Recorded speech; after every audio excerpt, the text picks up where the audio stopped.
কোনো নীতিমালা ছাড়া সাজাপ্রাপ্ত আসামিকে রাষ্ট্রপতির ক্ষমা করার বিধান চ্যালেঞ্জ করে হাইকোর্টে রিট করা হয়েছে।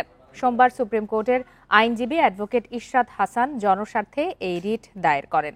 এতে সাজাপ্রাপ্ত আসামিদের রাষ্ট্রপতির ক্ষমা করার বিধান কেন অসাংবিধানিক হবে না তা জানতে চেয়ে রুল জারির নির্দেশনা চাওয়া হয়েছে।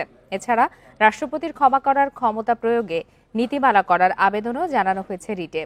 আবেদনে বলা হয়েছে, সংবিধানের ৪৯ নম্বর অনুচ্ছেদে রাষ্ট্রপতির ক্ষমা করার বিধান রয়েছে। এই ক্ষমা করার ক্ষমতা অবাধ, যার কোনো নীতিমালা নেই। কে কিসের ভিত্তিতে ক্ষমা পাচ্ছেন তা নির্দিষ্ট করা নেই। এটি সংবিধানের ৭, ২৭, ৩১ ও ৩২ অনুচ্ছেদের সঙ্গে সাংঘর্ষিক বলেও রিটে দাবি করা হয়।